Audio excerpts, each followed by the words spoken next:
My father died of cancer. My stepfather died of heart disease. My mother has severe osteoporosis. My sister-in-law is diabetic. A friend of mine was just diagnosed with breast cancer. My neighbor's on heart medicines and cholesterol-lowering drugs. All this sound familiar? What's not so familiar is that these health problems were caused by eating habits. In fact, eating is the biggest cause of disease, disabilities, and death in the U.S. today. And according to the Surgeon General, eating kills 2 out of 3 Americans every year. The American eating habit, in other words, is officially suicidal. For most of my life, I never made the connection. I was your typical American yuppie eating what I thought was a healthy diet. But that's just the problem. What we call a healthy diet, in fact what the government defines as a healthy diet, is health dangerous. People are dying of heart attacks, cancers, and other diseases because they're following these healthy guidelines. I remember the widow of a famous man saying she did everything right. She followed all the guidelines until she died of cancer in her early 60s. Later on, you'll meet Dr. Joseph Crow, a surgeon at the Cleveland Clinic who suffered a heart attack at the age of 44. And he completely reversed his heart disease by not following government guidelines. And you'll also meet Dr. Neil Pinkney, a psychologist who ate the standard American diet until his coronary arteries became blocked. Instead of bypass surgery, he reversed his heart disease by rejecting the advice of 4 doctors. And you'll meet Dr. Ruth Heydrich, a marathon runner who ate much better than government guidelines. She got breast cancer in her 40s as a result, and she beat the cancer only by waking up and not following the advice of 5 doctors. We assume we know more about health and nutrition now than we did back in the 1800s. Yet people living back then did not die because of what they ate. Before 1900, heart disease, our biggest killer, wasn't even included in medical textbooks. And cancer, diabetes, arthritis, and our other major diseases were rare and confined to the wealthy, who ate like most Americans eat today. People back then did not die of our current diseases because their eating habits were very different. Bread, potatoes, corn, oats, rye, barley meals, beans, and other vegetables, fruits, and whole grains were the major foods in their diets. Meat, dairy products, eggs, and fish were uncommon on the plates of working-class Americans. It's not that they didn't want these foods, they simply could not afford them. But during the 20th century, everything changed. As animal foods became more affordable, Americans switched from their plant-based diets to animal-based diets. This triggered the biggest dietary change in human history and ushered in a new era of eating-related diseases. By the middle of the century, Americans were suddenly dying of heart attacks, and cancer had all the earmarks of an epidemic in the making. In the last half of the century, we doubled our meat consumption, until the average American was eating more meat than they weighed, 225 pounds of meat every year. And while we were gorging ourselves on meat, our consumption of plant foods was reduced to iceberg lettuce, greasy French fries, and ketchup. And half our calories came from refined foods containing artery-clogging fats. By the year 2000, the American diet had been turned completely upside down. As a result, heart disease rose from an obscure illness to become our #1 killer. Cancer, diabetes, and other little-known diseases became household names. We became the fattest nation on the planet, and we turned eating into the most popular form of unassisted suicide. Today, the majority of school children already have signs of heart disease, and many are now taking cholesterol-lowering drugs. And 85% of adults suffer from hardening of the arteries, and half of the entire population will die prematurely due to heart disease. And over 40% of the population will develop a life-threatening cancer. We've become a nation of walking wounded because of our diet. What Americans consider to be a healthy diet today is like a train wreck to the body. By age 65, we stuff over 50 tons of food down our throats, enough to fill 6 of these garbage trucks. In those quantities, the type of food you eat can devastate your body. Take a look at this staggering list of just some of the health disorders and diseases that are linked to our current eating habit.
Americans are not unique. When people in other parts of the world abandon their traditional plant-based diets and start eating like Americans, they start dying like Americans. The pattern is not only obvious, but totally predictable. No matter where you look, when people adopt animal-based diets, heart disease and cancer suddenly become their biggest killers.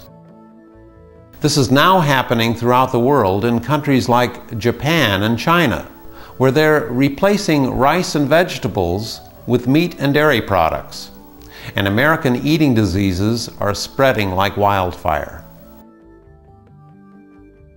The one thing an animal-based diet does best is kill people. It does this by clogging arteries and restricting the flow of blood and oxygen throughout the body. Deprive the heart of oxygen, you get a heart attack. Deprive the brain of oxygen, you get a stroke. Deprive your tissues and cells of oxygen, and you set up the underlying cause of all cancers. Eating animal foods causes a fatty sludge buildup in your blood, and some of it sticks to the sides of your arteries. Your blood should be as clean and clear as the wine in this glass. When you eat a high-fat meal, it creates a fatty sludge buildup in your blood and causes your body to spend the next 5 hours cleaning up the mess. Of course, the excess fat and cholesterol eventually settles, usually in your arteries. This picture shows how fat and cholesterol build up in the arteries and restrict the flow of blood. The blue circle shows how wide the artery should be, and the red circle shows how narrow it has become. Now imagine blood vessels throughout your entire body clogging up like this. The vast majority of our major diseases today, ranging from heart disease to spinal disc deterioration to senility, are ultimately the result of clogged arteries. In other words, clogged arteries go far beyond heart disease, and almost all Americans have heart disease throughout their entire bodies. The seriousness of clogged blood vessels can't be exaggerated. More people die from blood vessel diseases than from all other causes of death combined. The primary cause of clogged blood vessels is cholesterol, and the only dietary source of cholesterol on the planet is animal foods. Animal foods close arteries. Plant foods open them. This is why our switch from a plant-based diet to an animal-based diet has been the biggest health disaster in human history. In fact, it's been estimated that cholesterol has contributed to more deaths than all the wars of the 20th century, all natural disasters, and all automobile accidents combined. Human bodies simply cannot handle cholesterol. It's the Achilles heel and fatal weakness of an animal-based diet. Movies and history books glorify man slaying animals and make it seem like eating meat was a daily event, but eating animals was extremely rare. In fact, ancient man was more the hunted than the hunter. Since the beginning, some 5 million years ago, humans have been, for all practical purposes, plant-eating vegetarians, living on fruits, leaves, nuts, berries, and other plant foods. Ancient humans ate over 800 varieties of fruits and vegetables, and a plant-based diet is the diet our bodies evolved with over millions of years. We can eat an unlimited amount of plant foods with health-enhancing effects, but we can only eat a tiny amount of animal foods before our arteries start to get clogged.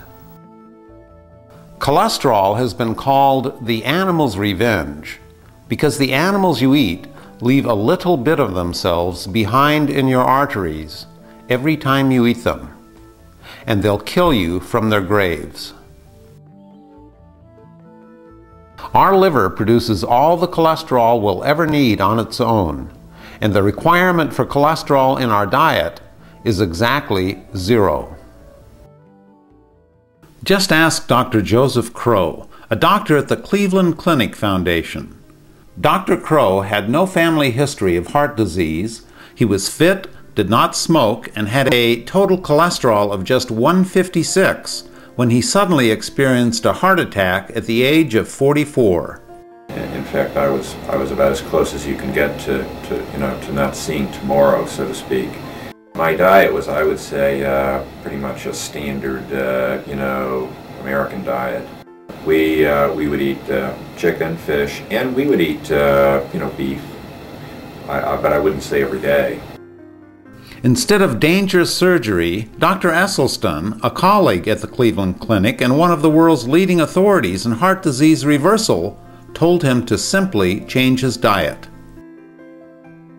Just a few months after changing his diet, Dr. Crow's cholesterol went from 156 to 89 without any medication. It was a big change in the diet, and it was reflected in my blood work. And I was just following the diet, and I was exercising. I mean, I wasn't doing anything else, and I didn't take any medication. The whole set, my total cholesterols have been under 100 without any medication since I started the diet. Just 32 months after changing his diet, Dr. Crow's heart disease was completely reversed. This picture shows the diseased, shriveled artery on the left and his healed artery on the right. Dramatic proof of how a plant-based diet heals from within. Dr. Neil Pinkney knows something about clogged arteries. His father died of heart disease at the age of 59. At the age of 58, Dr. Pinkney almost met the same fate when he discovered that his main coronary artery was 100% blocked and the other two were 90 and 85% blocked. What I did was I thought I was doing all the healthy things. I gave up a lot of steak and roast and pork and ate chicken and fish instead. And I ate white meat chicken breast. Well, I didn't know that a white meat chicken breast has just about the same amount of cholesterol as a T-bone steak. I had no idea, and I was a cheeseaholic. Not only did it give me much more sodium than I needed, but it was giving me 60 or 70% of my calories from fat, when now I'm only at 10% of my calories of fat. It was cheese and the other foods were plugging up my arteries and sending me to the hospital. What one of the doctors said was very apt. He said, "You've got one foot in the grave and the other on a banana peel."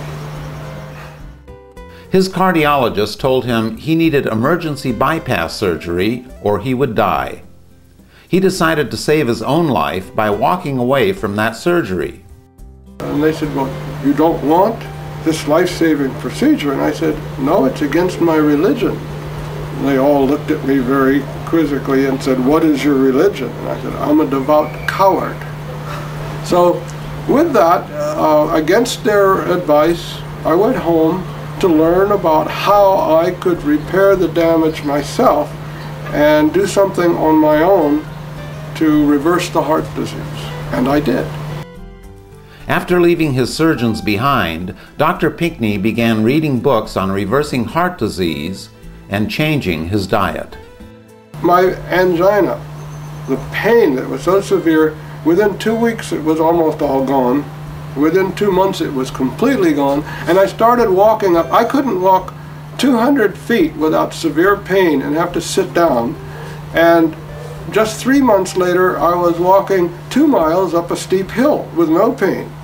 7 months after I started this program, I finished in the middle of the pack of an 8.2 mile Great Aloha Run, and I had never run a race before in my life. But I changed overnight. I mean, not only did I go to avoiding all animal-based foods, but I stopped dairy, milk and all milk products, and eggs and egg whites. I went completely plant-based. And that's, I think, going completely helped clear up my allergies and make me feel better. I lost 45 pounds, and I was a 38 waist. I'm a 32 now. I never felt better in my life. I had more energy. I didn't fall asleep after lunch. I didn't have all the aches and pains that I had had before. To give scientific evidence, I've had 3 more thallium scans. I've had a MUGA scan, which is another way of showing how much blood goes through the arteries, and I've had a scan, a CT scan, and all of them indicate that my arteries are cleaner than most 21-year-olds. I went back a year later, after I had had this wonderful reversal of heart disease and looked and felt so much better, and I went to go see the 4 cardiologists that told me I was going to die within a day or 2 if I didn't have the bypass. All 4 were younger than me. 3 of them were dead. And the other, who was the chief of cardiology, was so amazed, he couldn't believe it, that he started sending his patients to my support groups instead of to bypass surgery. I conducted 75 heart reversal workshops or support groups, and over 50 of the people who came to those groups were scheduled for bypass operations, and none of them had to have them after 10 weeks. 99% of the people who are scheduled for bypasses shouldn't have to have them, as long as they're willing to make changes in their lifestyle. They have to exercise. They have to take out a little time every day to make sure they exercise. They have to change their diet. They have to lower their fat, and they have to take plant-based foods instead of animal-based foods. That seems to be much more sensible than having a stent put in, which will close up again if you don't change your lifestyle, or a bypass operation, which will plug up again eventually, maybe in a year, maybe in 5 years, but it's going to plug up again unless the lifestyle is changed. The Atkins diet causes a toxic reaction, and as a result, you may lose weight temporarily, but the research is very clear. People who lose weight on Atkins-type diets gain it all back, usually plus some, within 2 years. Plus, they've also plugged up their arteries and filled themselves full of free radicals, which enhances their chance for cancer. I think it's very foolish to do that. I can eat steak and eggs and bacon and chocolate cake and vanilla ice cream, and I'm going to get better and I'm going to lose weight. I mean, it doesn't take a nuclear scientist to figure out somewhere along the line that doesn't sound right. Not only does it not sound right, it doesn't look right either, from inside your body. This is a blood sample from a man who just ate 2 staples of the Atkins diet, a cheeseburger and shake. So it shouldn't come as a big surprise that high-fat diets, such as the Atkins diet, cause a whopping 40% reduction in blood flow to the heart after just 1 year. Dr. Esselstyn is one of the world's leading experts at treating heart disease. He says heart disease can be stopped in its tracks and reversed by adopting a simple plant-based diet. He should know. He's conducted the longest and most successful heart disease reversal program ever. Well, the American Heart Association is recommending presently that you maintain a cholesterol under 200 and the dietary fat in your be less than 30%. But if you look at people who are consuming a fat level of 30%, not only have we never seen regression of disease at that level, but indeed there are studies that indicate there is progression of disease at that level.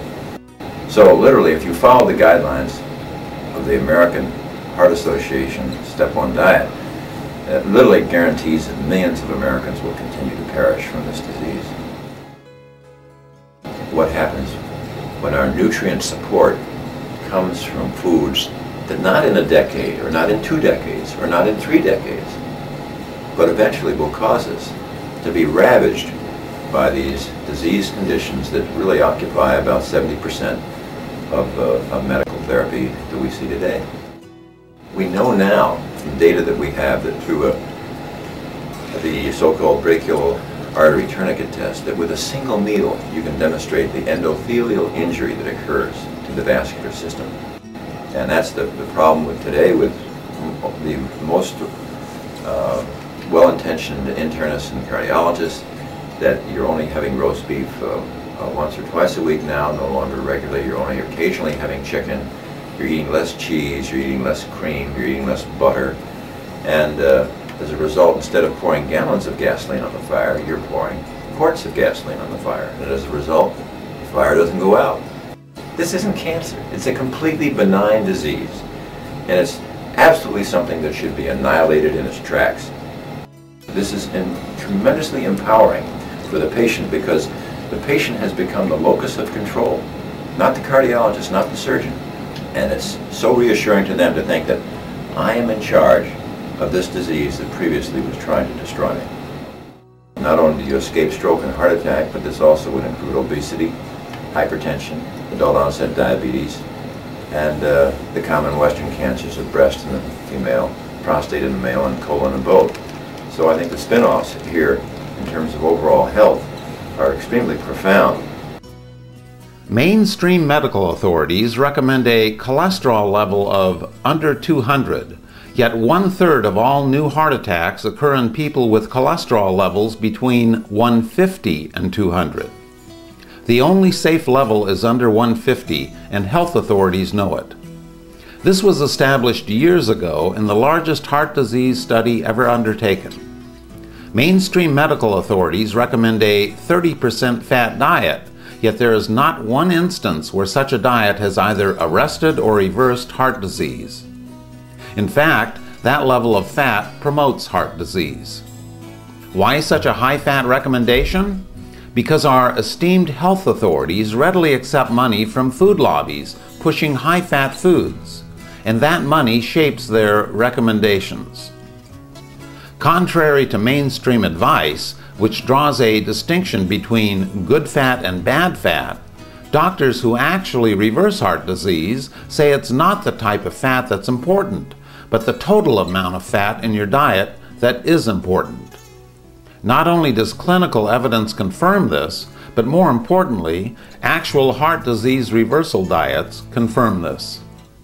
Health authorities who argue that a 30% fat diet is heart healthy do not have a single case of heart disease arrest or reversal to point to. Not a single solitary individual. And it shouldn't be for a lack of funding. Dr. Neil Pinckney accomplished his heart disease reversal and actually saved money on groceries. And it isn't just coincidence that individuals throughout the world eating low-fat diets do not get heart disease, nor do they get our common cancers.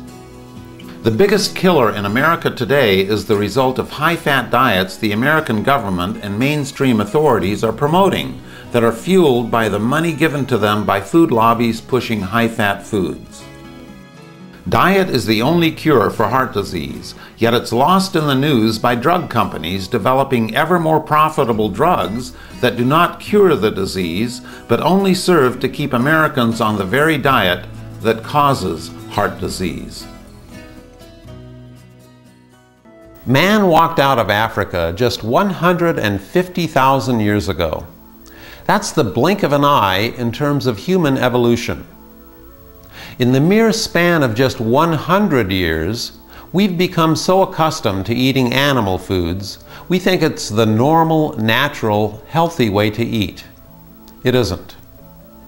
We also think that dying of heart disease is a normal way of dying. It isn't. Dying of heart disease is about as normal as dying of a drug overdose, and it shouldn't happen at any age.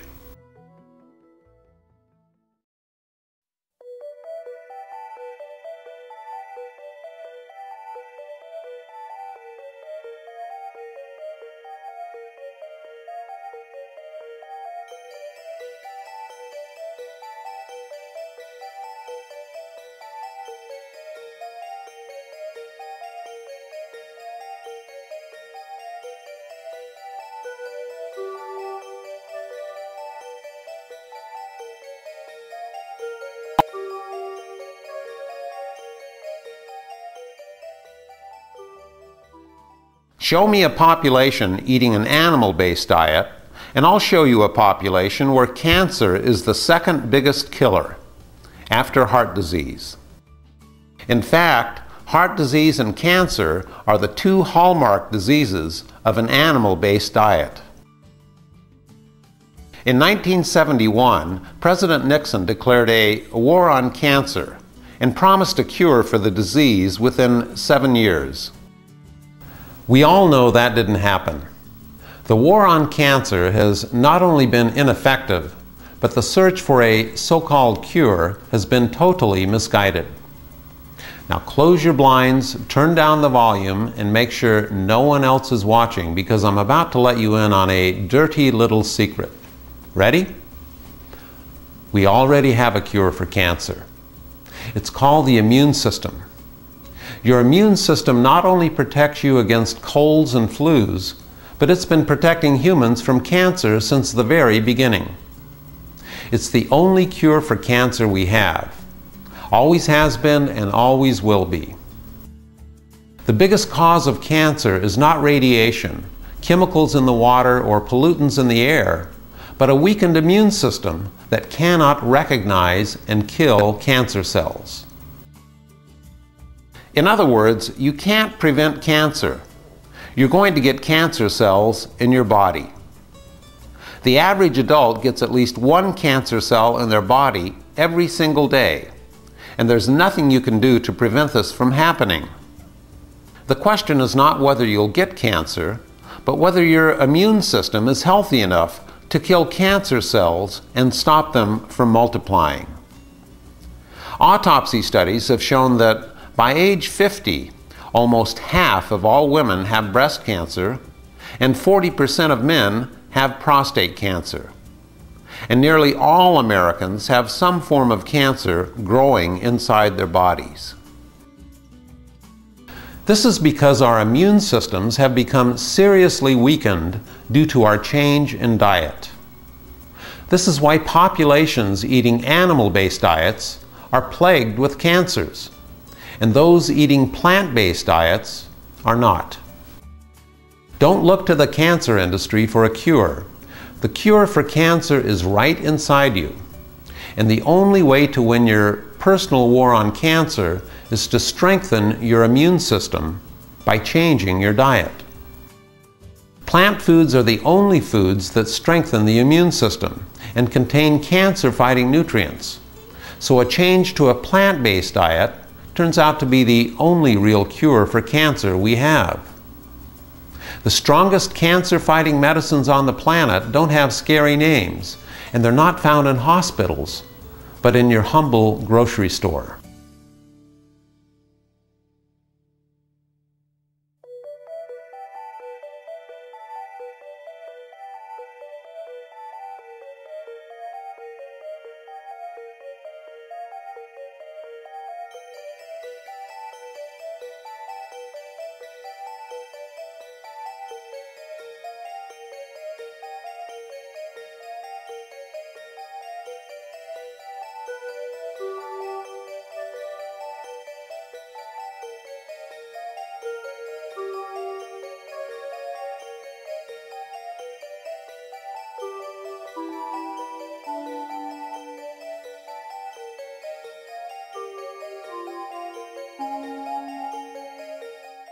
The founder of the macrobiotic diet actually cured himself of cancer by adopting a 100% plant-based diet that strengthened his immune system. A surgeon developed breast cancer and her tumor grew to the size of a grapefruit. She rejected conventional treatments and completely cured her cancer by radically changing her diet and lifestyle. Another physician found out he had prostate cancer that had spread throughout his body. On the chance advice of two strangers, he adopted a 100% plant-based diet and reversed his cancer. There are thousands of cases where people have reversed serious cancers by changing to a strict plant-based diet. Cancer cells don't just fade away.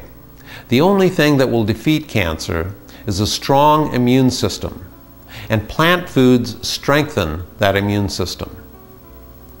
Just ask Dr. Ruth Heydrich, who was diagnosed with breast cancer over 20 years ago, despite the fact she was eating better and exercising more back then than what government guidelines recommend today.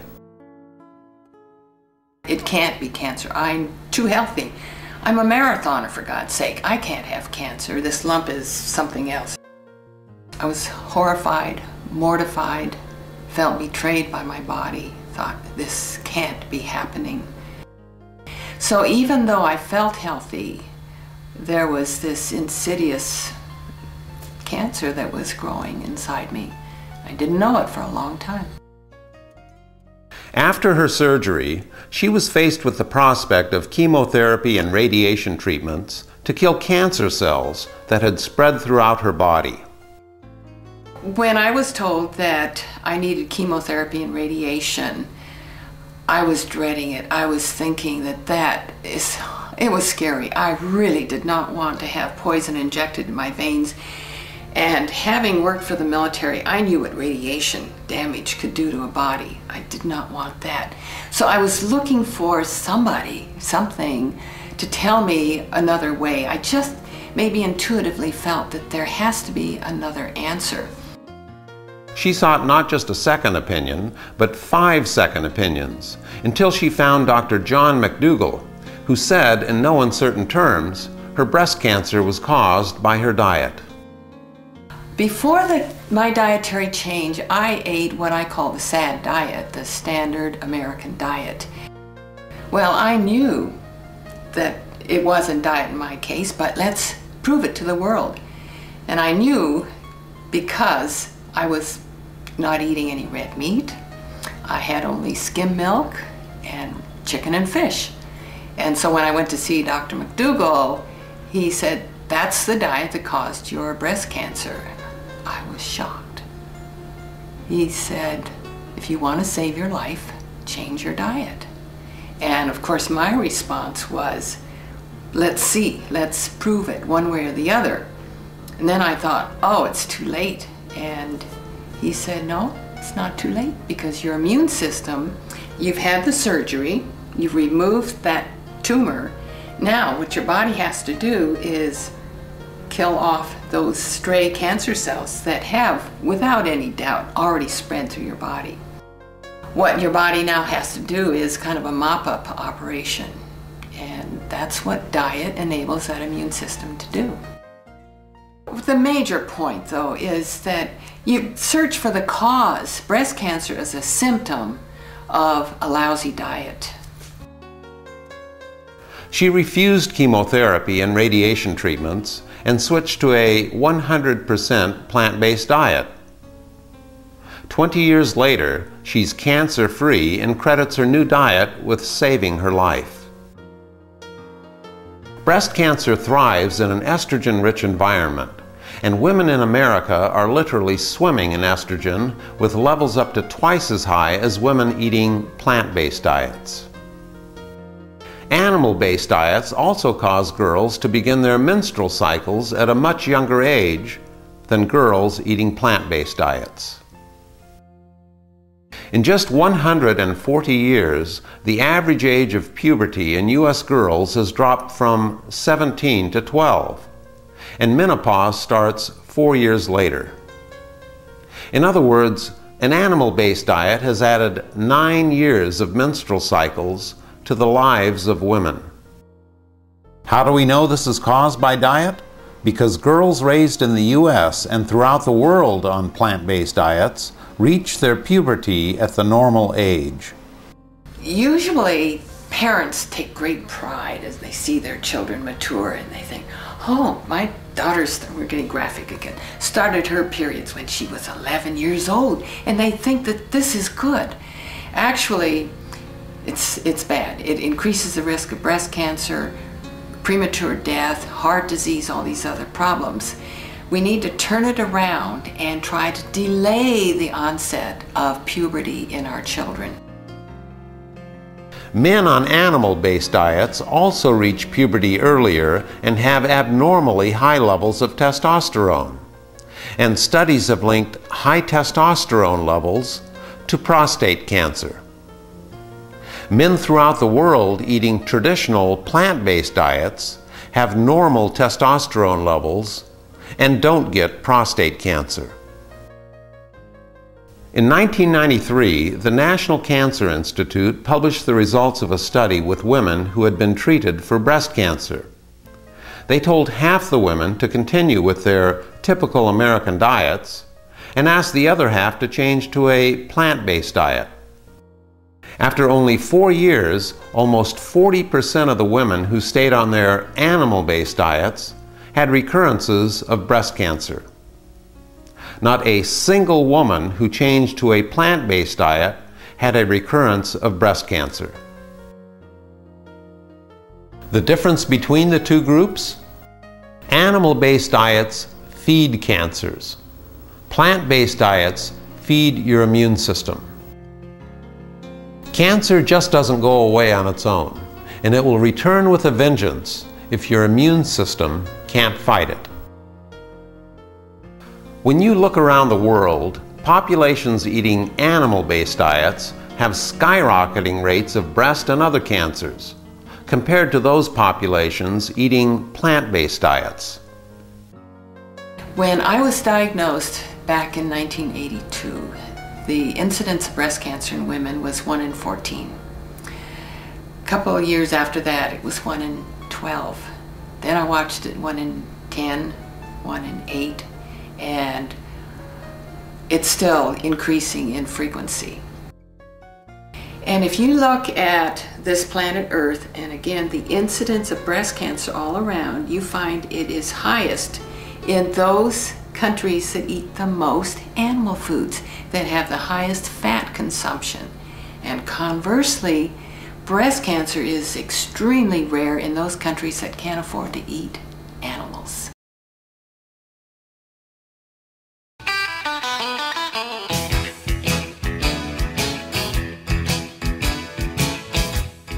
If you're like many Americans, you might be thinking, but animal foods have nutrients I've been told I can't live without. Please enter the fantasy land of the animal food industries. In order to keep their profits healthy, some monumental myths have been cooked up about animal foods. If you worry about not getting enough protein, or if you think that milk builds strong bones, you've been brainwashed, and your eating habits have been programmed by advertisements. Both protein and calcium requirements are stupendously easy to meet. In the case of protein, you could eat nothing but potatoes and get adequate amounts of protein. In other words, you'd practically have to be starving not to get enough protein.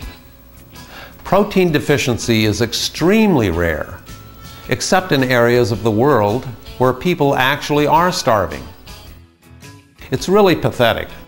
We're the fattest nation on the planet, we eat like horses, and we worry about something that will only happen if we're starving. Instead of your first nutrition worry, protein should be your rock bottom last. And if you're worried that not eating animal protein will somehow compromise your health, make you weaker or less manly, nothing could be further from the truth. In fact, it's just the opposite. Animal food actually makes you weaker. In every endurance test ever conducted, those eating plant-based diets outperformed their meat-eating counterparts. In fact, when participants adopted a diet high in meat, milk, and eggs, they all performed worse. And Olympian Carl Lewis had the best year of his career the first year he switched to a 100% plant-based diet. Lori Ann Lloyd fuels her body with a plant-based diet, and that has won her the world record in the obstacle course, and her record still stands unbeaten. A lot of people have been on the obstacle course. Firemen, policemen. I do it because it's very challenging. It's just like the cargo net free fall flip. You free fall halfway down the cargo net, grab a rope halfway down when you're head first and flip over. Females are, I think they're more athletic than most people realize. Lori, we call Lori the bionic woman. She's not human. When you see what she does on this course, she's not human. She's not.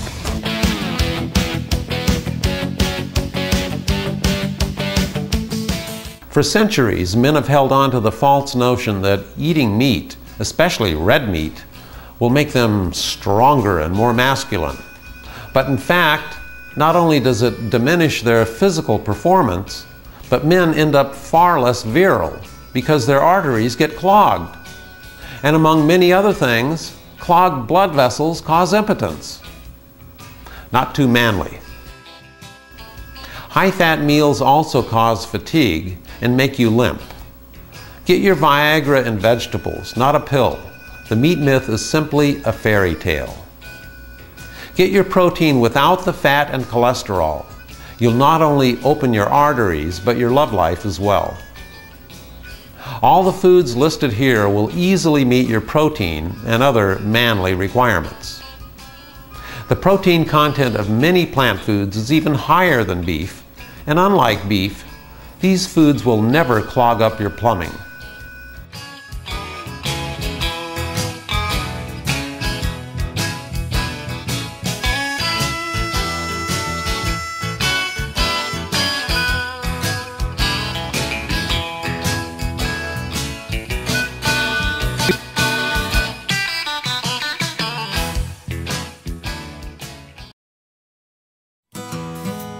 Calcium brainwashing is even worse than protein brainwashing in that you'll consume adequate amounts of calcium on any natural diet. In fact, calcium deficiency of a dietary origin is not only unknown in the United States, but there has not been a single recorded instance of calcium deficiency of a dietary origin in the entire history of the human race. Despite this fact, the dairy industry claims that Americans somehow have a calcium deficiency, and, big surprise, we're told we have to consume more dairy products. But why would Americans be so special and have this calcium deficiency when populations around the world do not?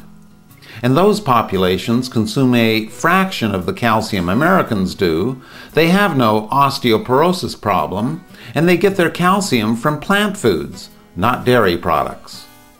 The reason Americans are so special is because dairy lobbies have paid off politicians and set U.S. calcium requirements sky high. in order to sell their products. In other words, the same people selling calcium are setting our calcium requirements. And dietitians, doctors, and the public have bought into this because the government promotes dairy products. In fact, the amount of calcium you consume has nothing to do with bone loss. We're among the world's biggest consumers of calcium, and the more we consume, the more calcium ends up in the toilet, and the greater our incidence of osteoporosis. To think the mere act of consuming more calcium, like taking a magic pill, will somehow make bones strong is pure and simple advertising. The primary cause of osteoporosis is a lack of weight-bearing activity due to a sedentary work and lifestyle. An example of how a lack of weight-bearing activity affects bone loss comes from astronauts, because they experience severe bone loss due to their gravity-free environment. In a similar fashion, people who are bedridden for long periods also suffer rapid bone loss. Bones are just like muscles. They get stronger and grow only when you put them under stress, just as muscles get stronger when you exercise them. Bone is just like muscle. If you want to build a real bicep, you know what you have to do? Most people know that you can't just pop a protein pill and that it goes right to the muscle and builds it up. You have to really stress it. You have to put a lot of weight on it. Right underneath that muscle, we got a bone. The bone is more metabolically active than that muscle. When that bone is being stressed, or if you're lifting weights like this, the bone is saying, whoa, wait a minute, we're not prepared for this. We better lay down some stronger bone, and that's what happens. In the past, we used to get paid for physical activity. Now we get paid for sitting in chairs all day. In the past, American women have had far less physical activity than men, and this is the primary reason osteoporosis strikes women harder than men. Physical activity is also the reason why women throughout the world who consume very low amounts of calcium keep their strong bones during and after menopause. Contrary to what you've been told, bone loss does not occur with age. It occurs when people become less active. You'll get enough calcium on any diet. Let your body determine the amount of calcium it needs, not the dairy industry. What you have to do is make your bones want to be stronger by exercising them. If they don't feel that need, like the bones of astronauts in space, they'll become weaker.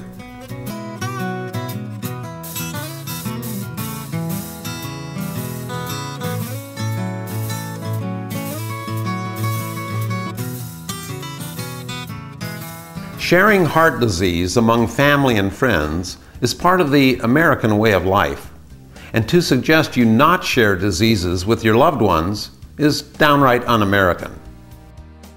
Many people have taken to sharing the so-called lighter meats, like chicken, turkey, pork, and fish, thinking this will somehow prevent bad things from happening to their family and friends. If your doctor told you eating lighter meats will lower your cholesterol, you're just playing with your food. What's the difference between white meat and red meat, in your opinion? It's a question of whether you want to be shot or hung. I mean, I think you have to remember that all muscle that we eat, whether it's muscle that flaps a wing, wiggles a fin, or paws with a hoof, all that muscle is made up of animal protein, cholesterol, and fat, all of which are really quite unhealthy.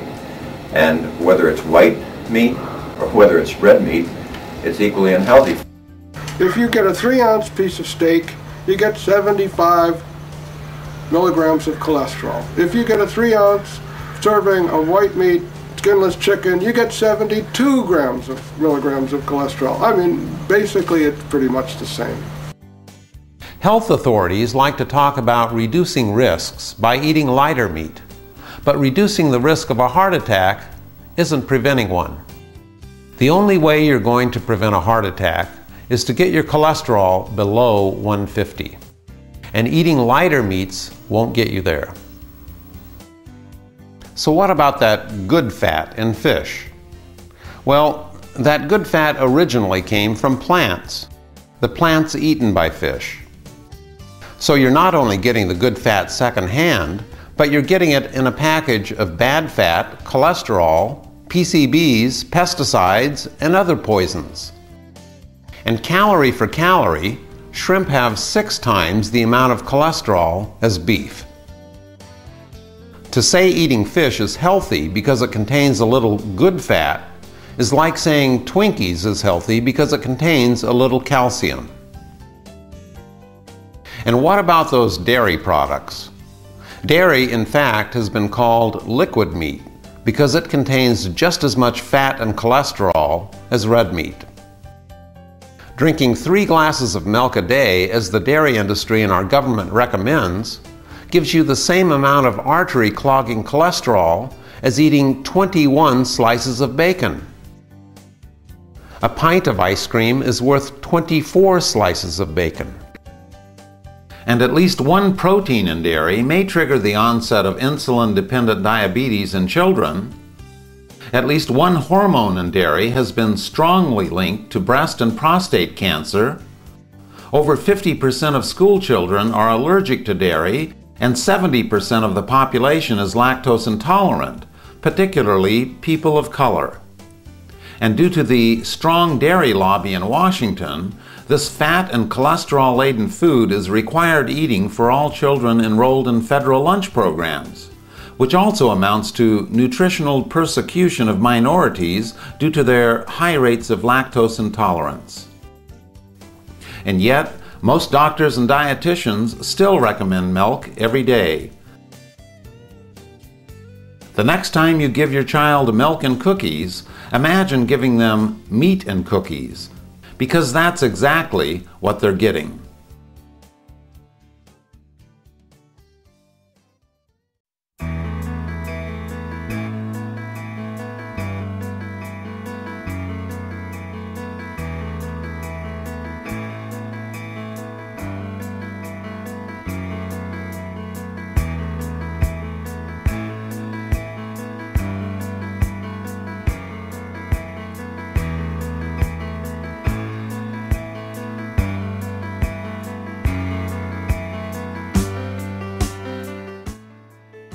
We live in a strange world when it comes to eating. Don't you think it's strange that 1/3 of our raw materials and fossil fuels are consumed raising animals to eat? Don't you think it's strange that with the fuel used to create just a single hamburger, you could drive a car 20 miles? Don't you think it's strange that it's actually cheaper to drive a car any distance than to walk that same distance if your calories came from beef? Don't you think it's strange that hamburger, one of the most resource-intensive and expensive foods on the planet, costs less than raspberries?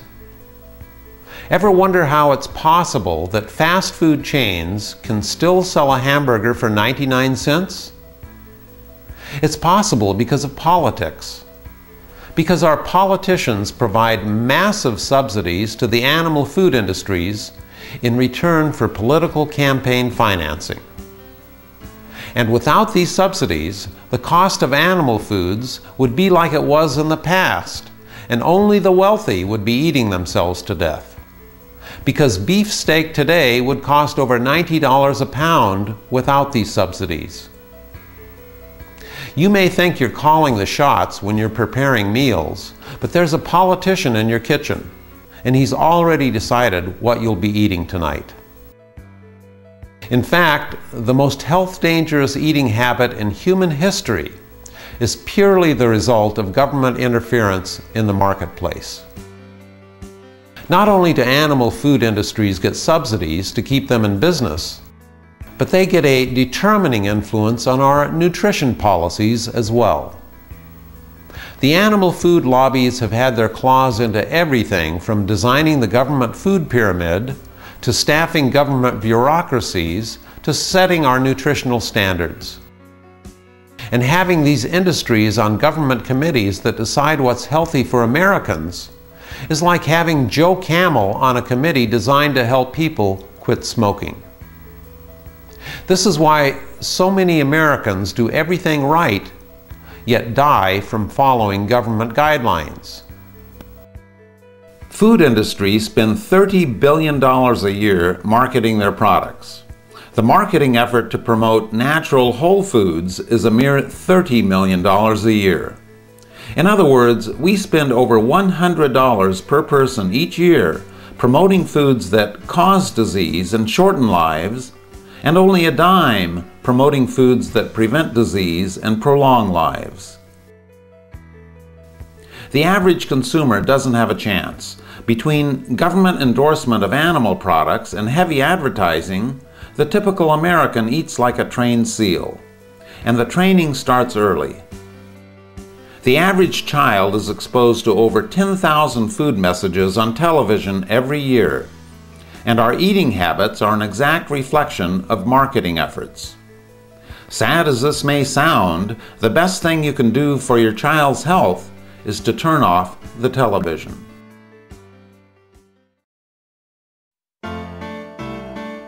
Not too long ago, Americans thought there was nothing wrong with smoking. Doctors smoked and even recommended cigarettes to their patients. 3 leading independent research organizations made a survey of doctors' cigarette preferences. 113,597 doctors were asked, "What cigarette do you smoke, doctor?" The brand named most was Camel. According to a nationwide survey, more doctors smoke Camels than any other cigarette. Kool cigarettes ran ads that their product actually prevented colds, and the media was filled with health claims for cigarettes. The tobacco industries used doctors to prove their case, and they used health claims in their slogans.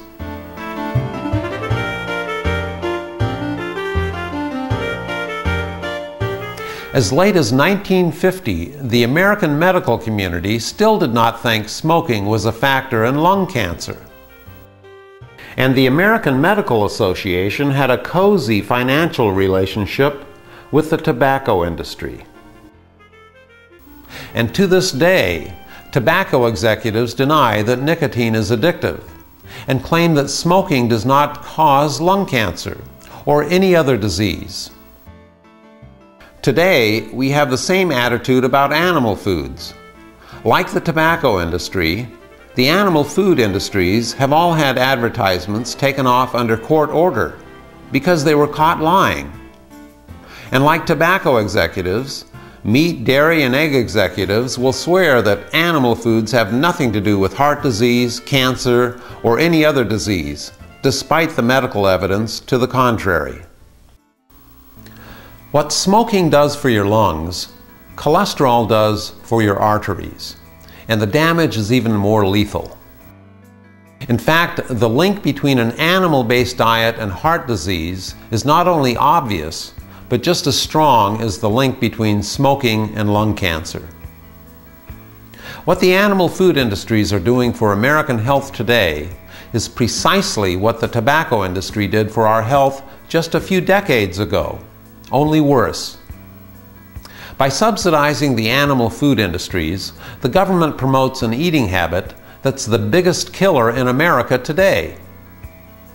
Like the tobacco industry, animal food industries publish phony studies, deny there are any risks involved in eating their products, and fight tooth and nail for every subsidy they can get. Like the tobacco industry, the animal food industries collect billions in subsidies and pocket billions in profits. And the public gets stiffed with higher taxes, disease, disabilities, and premature death. And we pay billions more for health care to treat problems caused by the foods these industries and the government promote.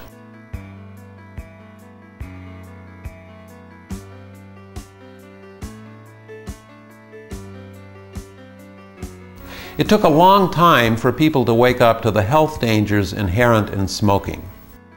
Increasingly, more people are waking up to the inherent dangers of an animal-based diet. Mainstream advice is to eat more fruits and vegetables. The problem with that is you only have so much room in your stomach. What health authorities should be saying is to replace animal foods with plant foods. The problem with mainstream advice is that it's always at least 20 years behind the times. And when it comes to your health, that's 20 years too late. Just as mainstream advice finally got around to telling people to stop smoking, they will someday get around to telling people to stop eating animal foods. Like it or not, that's where we're headed, and for good reasons.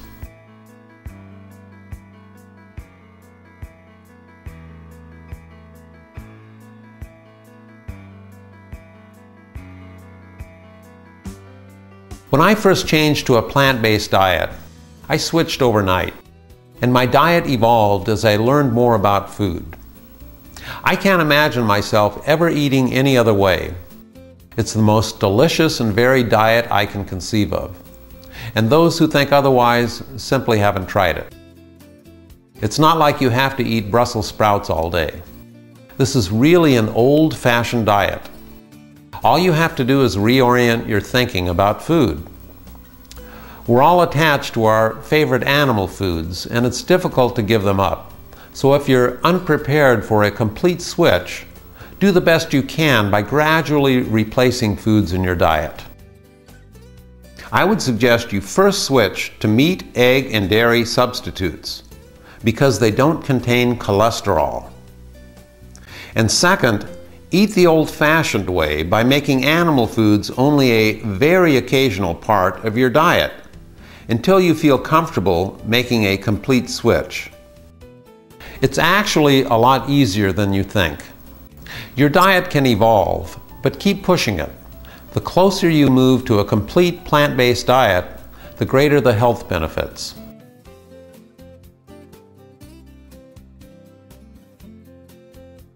There are all kinds of plant-based or vegetarian diets. The problem with the word vegetarian is I don't know what it means anymore. Most vegetarians consume dairy. Some eat fish.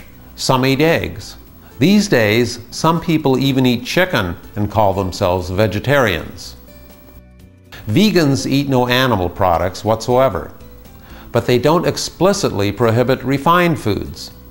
In other words, you could eat donuts and suck on sodas all day and be a vegan, and some teenage vegans do exactly this.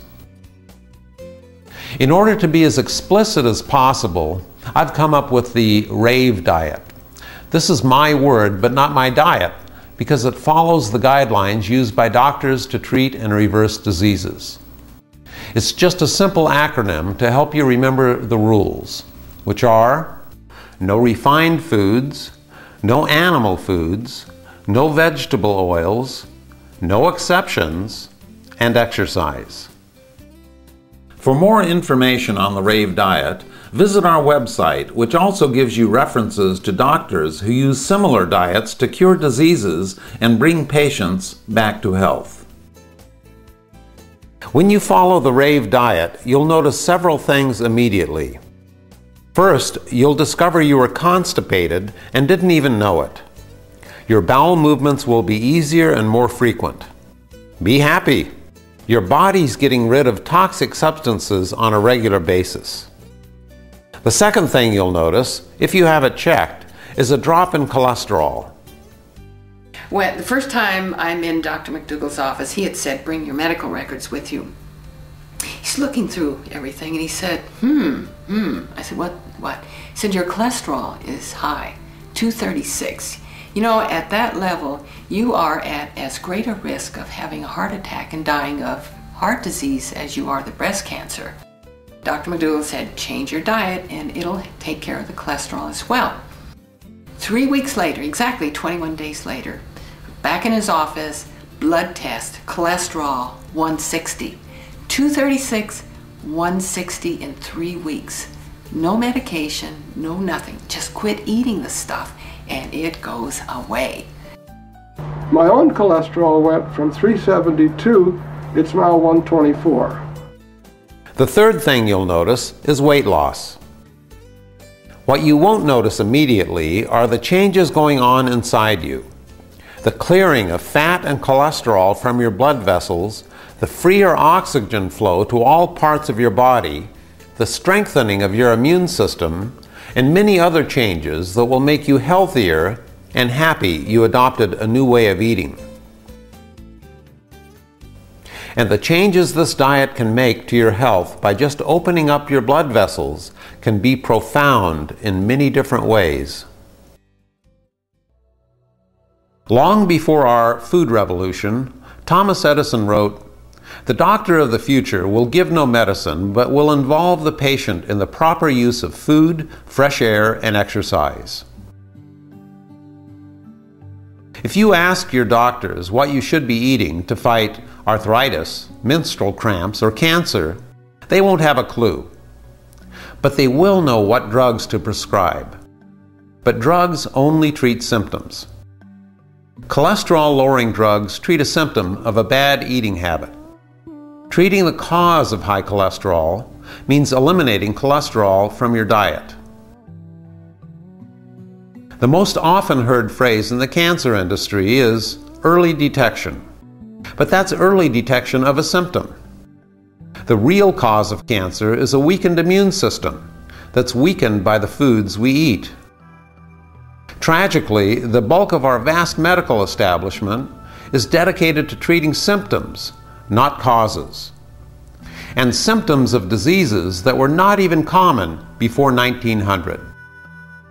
The mutilating surgeries, the billions of dollars spent on drugs, are for the most part treating symptoms of a lousy diet.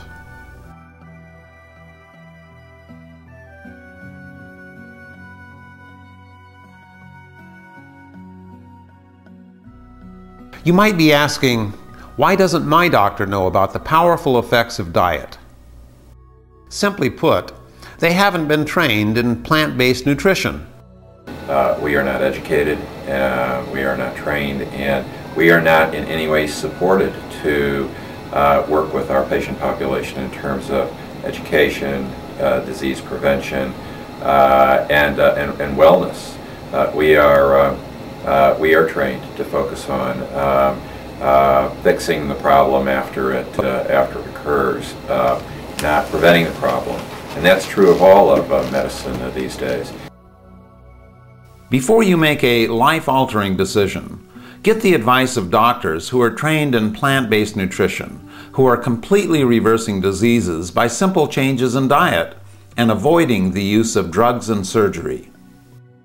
Read the books listed at the end, and the next time you visit your doctor, don't be afraid to question his or her advice or seek second opinions. After all, it wasn't that long ago that doctors were advising pregnant women to smoke. A plant-based diet is the oldest diet in the world. The RAVE diet just improves on most plant-based diets by excluding the foods that are at the root of our major diseases today. The human body is a miracle, and it's constantly trying to heal itself from the wounds inflicted on it by an animal-based eating habit. In fact, the whole point of the RAVE diet is to go back to the fundamental foods our bodies evolved with in order to give our bodies a chance to heal themselves. Because the best doctor on the planet is still right inside all of us.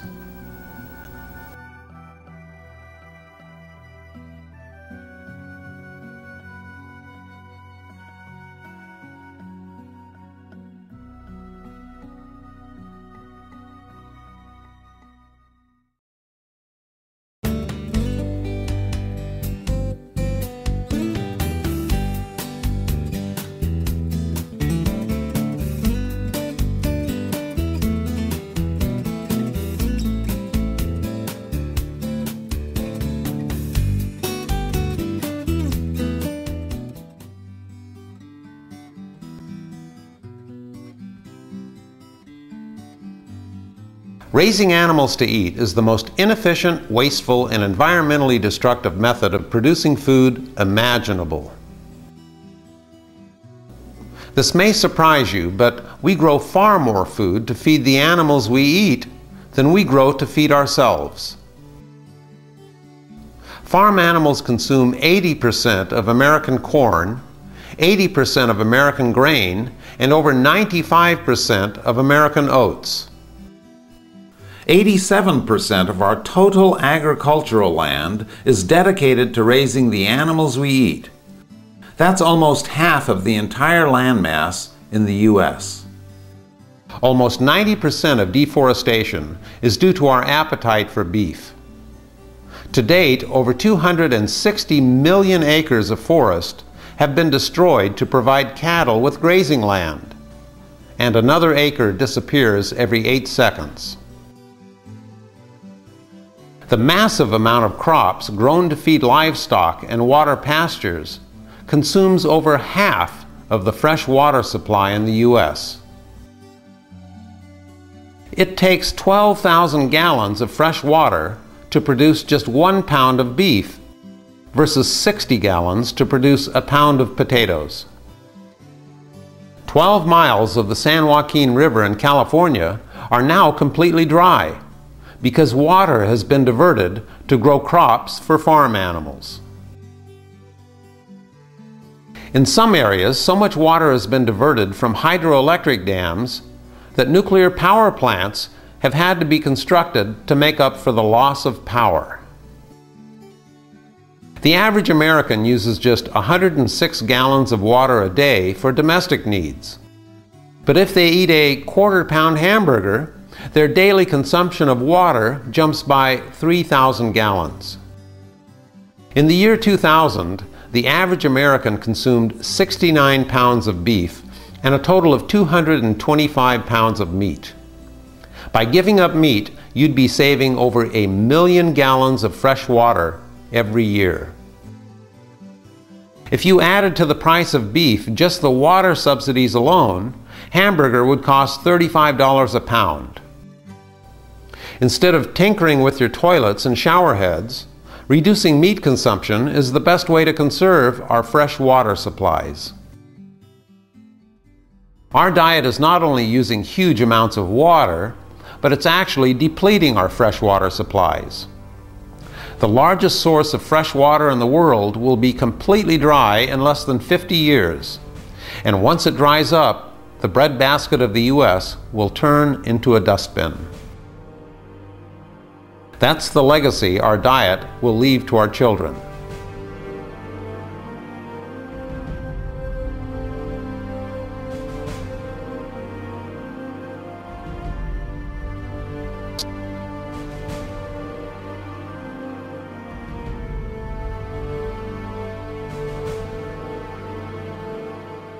Eating animals not only consumes half our water, but their excrement pollutes the other half. In fact, farm animals produce 130 times more waste than people do. And yet, not one feedlot or farm in America is required to have a proper sewage system.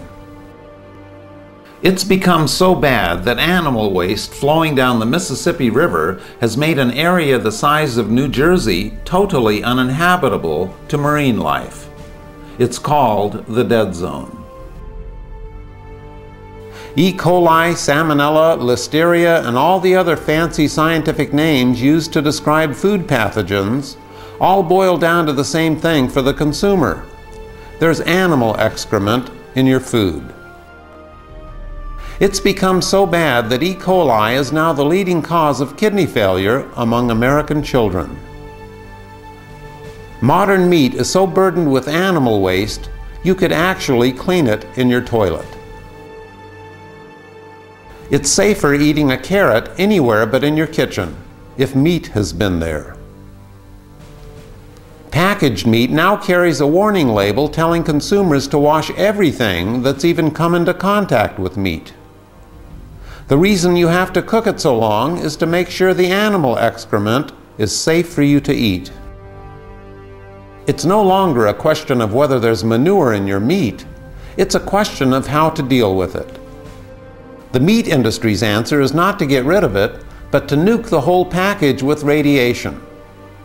Now, all you have to worry about is getting used to the taste of a mouthful of dead bacteria from fried farm animal feces. We're also depleting our oceans of marine life and setting in motion a trend that some say will result in the whole-scale collapse of marine ecosystems within 40 years. Using sophisticated technology to sweep the oceans with massive nets, we're now taking more fish out of the ocean than can reproduce, and wreaking havoc on the very foundation of life on Earth. The irony is that farm animals eat far more fish than people do. In fact, half of the world's fish catch is fed to livestock. As it turns out, the best first step you can take to help save the oceans is to stop eating farm animals. We're also losing our biological diversity because of our appetite for beef. For decades, the U.S. government had a program designed to totally exterminate wolves in order to protect cattle. Currently, the U.S. government slaughters 1.5 million animals every year to protect cattle. This is yet another government subsidy that benefits a few large corporations. These are just some of the victims.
Our farm animals are neither happy nor healthy.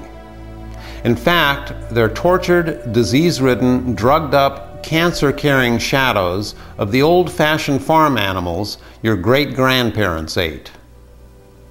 Modern farms view animals as machines which can be manipulated to produce more offspring, lay more eggs, produce more milk, and grow faster and fatter than ever before. Farm animals are genetically altered and systematically mutilated to squeeze the last penny from them before they end up on your plates. The picture is not pretty. In fact, the modern farm is more like a concentration camp for animals. Pigs have their ears snipped, their teeth clipped, their tails cut, and the males are castrated, all without anesthetic. Chickens have their beaks cut off. Bulls are castrated to increase their body fat, and they have their horns cut. Due to their extreme confinement, animals develop deformities, are chronically sick, and live just a fraction of their normal lifespan. Pigs are confined to small pens that cause them to get crippling leg disorders. 80% of pigs have pneumonia, and many are so weak they can barely walk to the slaughterhouse truck. Chickens are so riddled with disease and depleted of calcium, their bones will shatter when they're pulled from their cages. Their confinement is so extreme, their feet actually grow around the bare wire of the cage. One government report estimates that 90% of chickens have cancer when they enter our food supply. It shouldn't be surprising that chickens get feed additives to make their skin and the yolks of their eggs look healthy.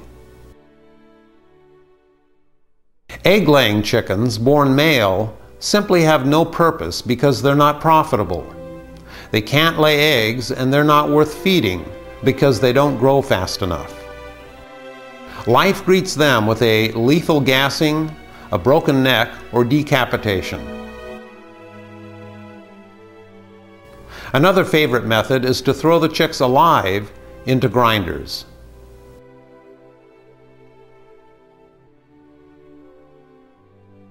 Often they are simply thrown into trash cans where they suffocate or they're crushed. 280 million chicks meet their deaths in these ways every year, and every egg you eat supports this practice.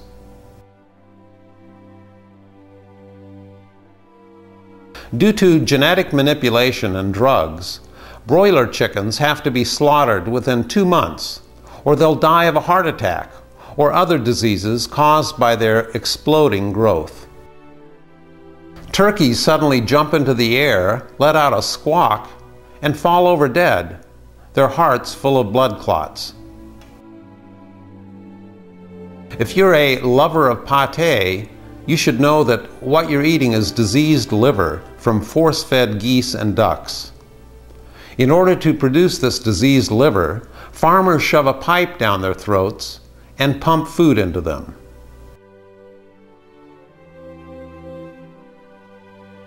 Veal calves are immediately taken from their mothers and put into crates so small they can hardly move.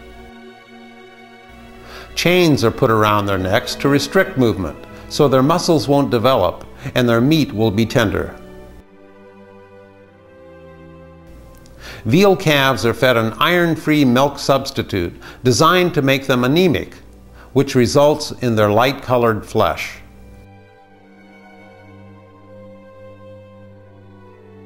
Ironically, people who eat veal think the lighter flesh is somehow healthier. Nothing could be further from the truth. The veal calf is a very sick, malnourished animal. Many veal eaters also think the tender flesh comes from a particular breed of calf. They're wrong.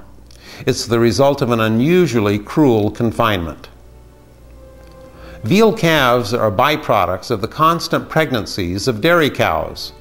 So there's a little bit of veal calf in every single dairy product you consume. Every time you eat dairy, you're supporting this cruel practice. Dairy cows live a fraction of their natural lives because they're literally milked to death.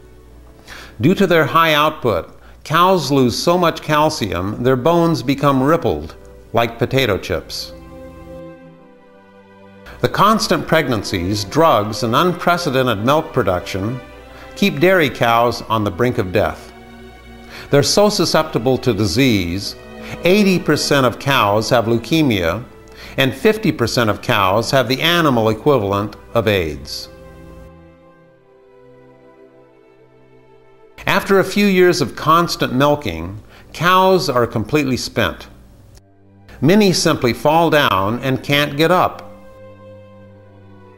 No one knows why cows are falling down, but many suspect it's because cows are now eating other cows and other farm animals.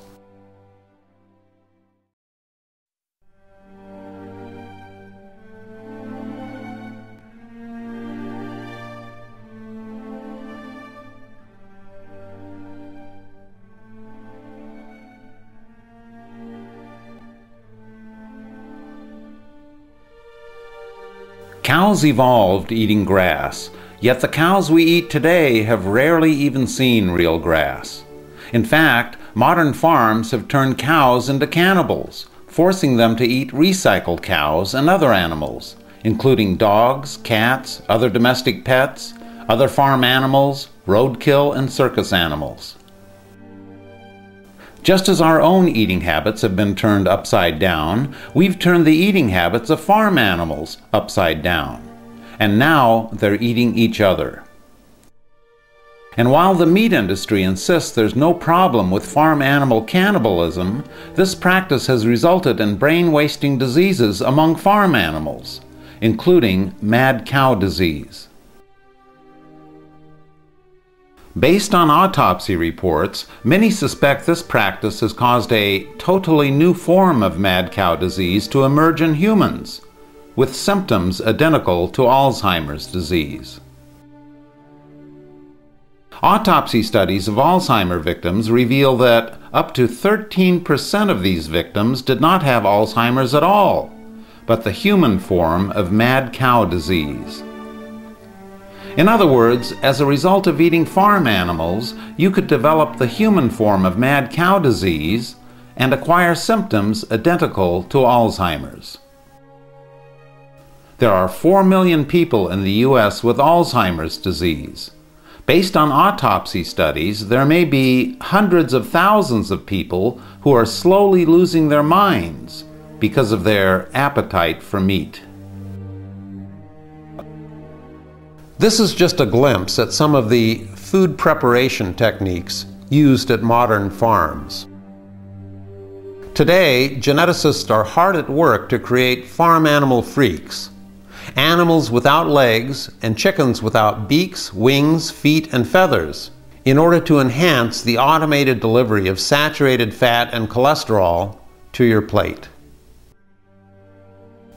Soon, the standard American diet may be full of meat from animals without legs, sitting in a supported position, giving milk or growing fat for the slaughterhouse. And yet, you'll still see the old-fashioned farm animals in advertising or on the outside of slaughterhouse walls.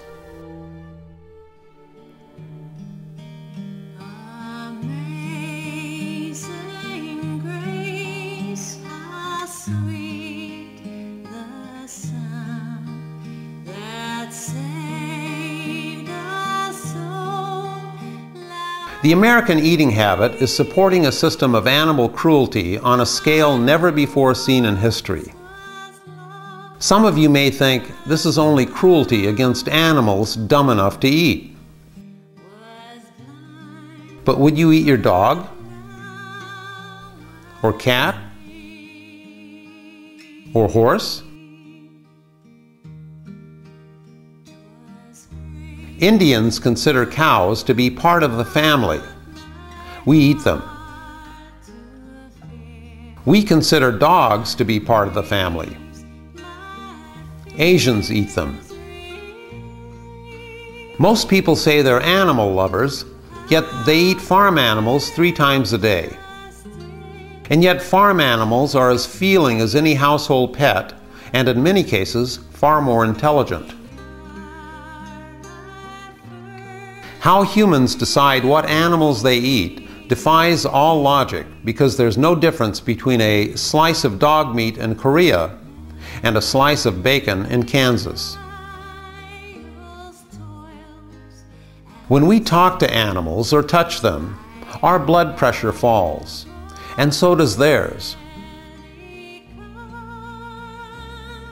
The animals we eat have come to trust humans for their care, and we violate that trust every time we make them into a meal. You can make this double standard disappear, improve your health and the environment as well, by simply not eating them.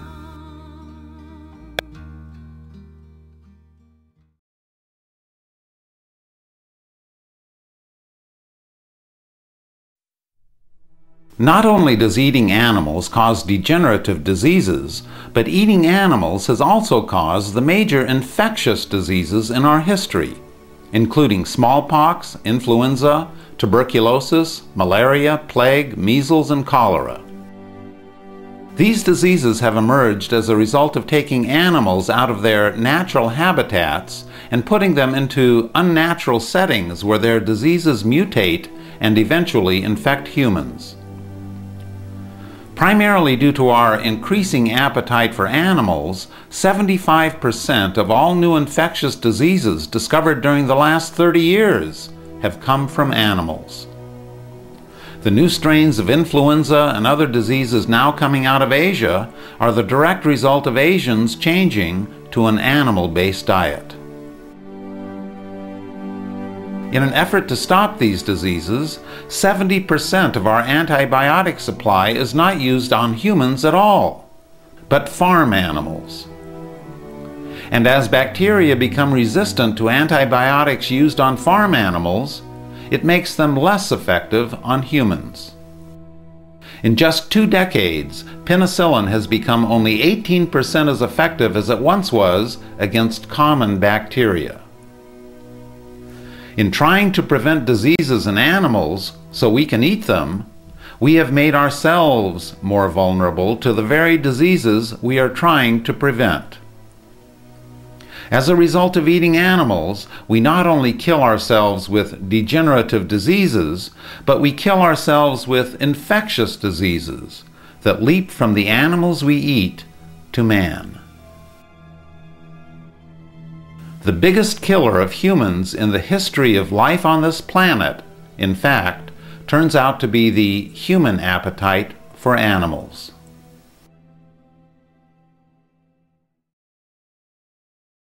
We kill billions of wild animals to protect the animals we eat. We then destroy our environment to feed the animals we eat. We spend more time, money, and resources fattening the animals we eat than we do feeding humans who are actually starving. The greatest irony is that after all the expense of raising these animals, we eat them and they kill us. And instead of recognizing this insanity, we torture and kill millions of other animals trying to find a cure to the diseases caused by eating animals in the first place. When it comes to eating, humans are without question the dumbest animals on the planet.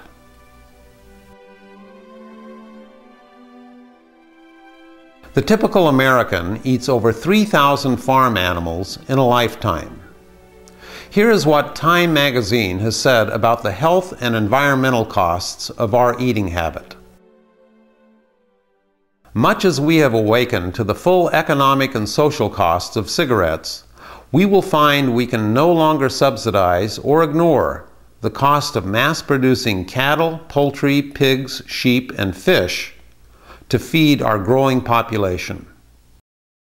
These costs include hugely inefficient use of fresh water and land, heavy pollution from livestock feces, rising rates of heart disease and other degenerative illnesses, and spreading destruction of our forests, on which much of the planet's life depends.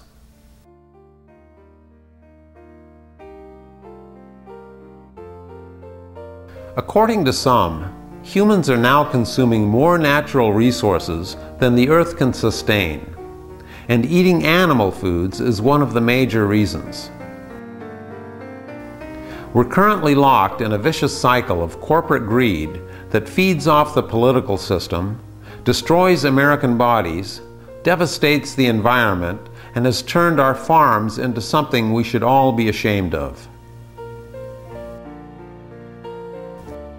You now have an opportunity to do something great, not just for yourself, but for your children and generations to come.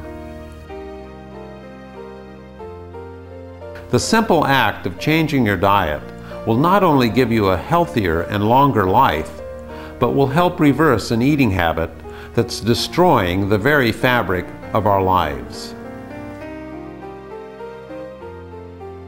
It all starts with one person. And if enough people change their diets, our modern eating habit can be transformed into something we can all be proud of, that not only benefits our bodies, but the world we live in. Thank you for joining me today.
reason why I felt like I could love again.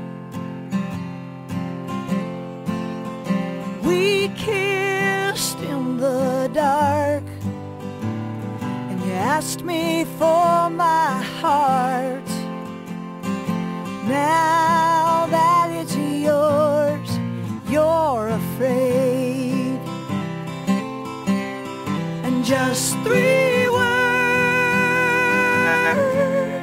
is all I'm asking. Just 3 words. But why do you cry? Just hold me tight and say I love you. Flowers and cards, tenderness and charms. If it's an act you really had me so. Too good to be true. Now I'm feeling used. I can't believe you leave me all alone. And just 3 words is all I'm asking. And just 3 words. Why do you cry? Just hold me tight and say I love you. Just say I love you.